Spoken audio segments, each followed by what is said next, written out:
everyone, my name is Miss Chrissy and I will be with you to do the heifer program for grades 1 through 3 at Central Square. So what is heifer? Most of you have probably done heifer with us the last few years. For anyone that is new to the heifer program, it is a way that we provide resources for people and families around the country, around the world. And as you can see, I have a little bee on my button on my shirt, and it is one of the many ways that we can help. I've chosen bees. There is a catalog that's in your kit, but bees are not the only way that you can help. Heifers or cows are another way. It could be a goat, it could be chickens, it could be ducks, it could be fresh water, it could be training, it could be so many different ways that we could help others in need around the world. So as a family, if you could take a few moments and look at this amazing catalog, you could see all the different ways that you could help those in need around the world. That is what Heifer International project is all about. So what we are doing here at Central Square is helping those in need. And in your kit that you will get is the lesson plan that I'm holding up. And what we're talking about is really helping others the way that Jesus has wanted us to help others. So we are talking today about helping hungry people all around the world and what a big job that really is, and how that God has called us to help others. So with the scripture that we're talking about is Exodus, and it surrounds the story of Moses, and it's a big reading. And some of you, if you've been to Sunday school here, you may have seen this Bible before. It may have looked familiar.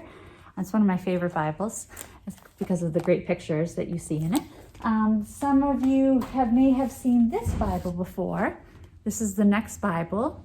This is a great one too. But today I'm going to read from this Bible so that you can see the beautiful pictures and just hear a little bit about Moses. So this is baby Moses. And here we go. So Pharaoh, the king of Egypt, was afraid. He was rich and powerful and scared. What could he be scared of? Well, strangely enough, Pharaoh was scared of God's people, the Hebrews. He thought there were too many of them, and he was afraid that they would try to become more powerful than he was.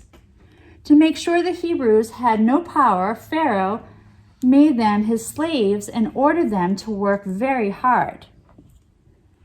Even worse, he demanded that all of the Hebrew baby boys should be drowned in the Nile River. Because of this, God's people were terribly afraid too. Even in Egypt, everyone was afraid. During this fearful time, a baby boy was born to the Hebrew mother. She loved her baby boy, and of course she wanted him to live. The baby's mother kept him safe by making a floating basket for him. She put her baby in the basket and then hid it in the water and in the plants at the edge of the Nile River. The baby's big sister Miriam hid next to the shore and watched over the basket. What happened next was really amazing. Pharaoh's daughter came down to the river to take a bath. She saw the basket among the water and plants and asked her servant to go and get it. When she opened up the basket, she was surprised to see a baby boy crying. See him crying in the picture? This must be one of the Hebrews, said Pharaoh's daughter. He's awfully cute. Wouldn't it be fun to keep him? Aha, thought Miriam. I can help her. Miriam bravely stepped out of the hiding place.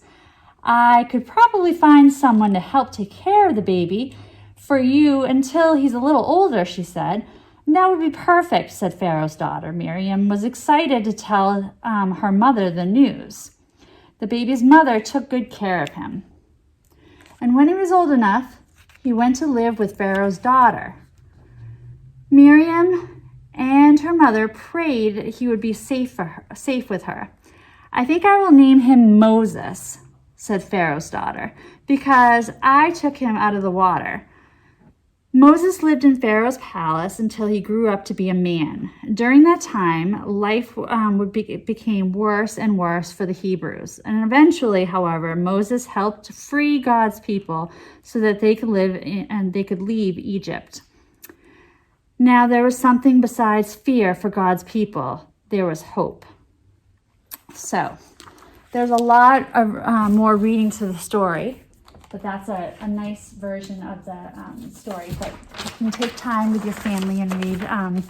It's all broken down in the lesson plan and lots of questions for you and your family to read.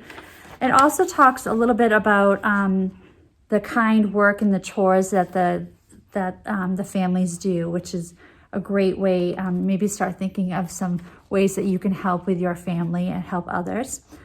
It also talks about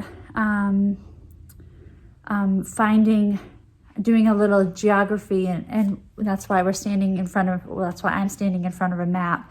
Talks about locating animals and goes back to using this book that I mentioned, that I showed. Talks about, and you can use this book, and it inside will talk about, I believe you go in there, it'll talk about where the animals, it'll talk about where the animals, where they can be located and where they could be helped. So if you can go in there and you can talk about locations of where the animals can be found. So you can actually talk about finding the correct locations and do a little geography in there too.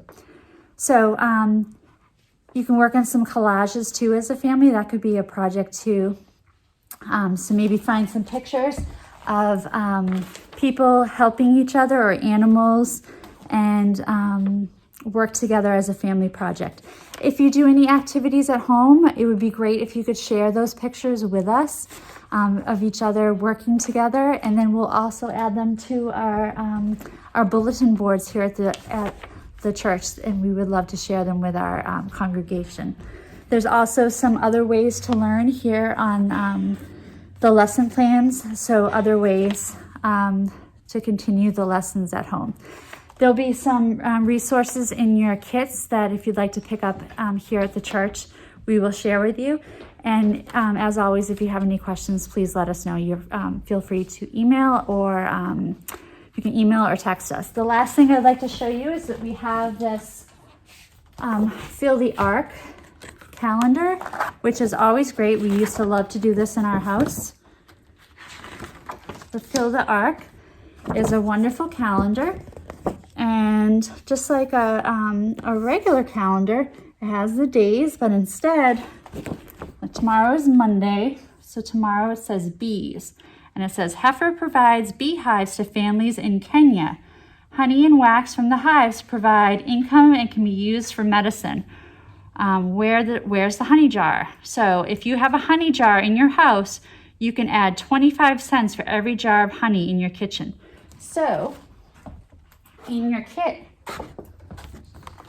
you'll get a little bank. So if you were to have a honey jar at your house, well, then you could add 25 cents to your little bank. So it's a fun way of collecting a little bit of money instead of just throwing a whole bunch of change in there.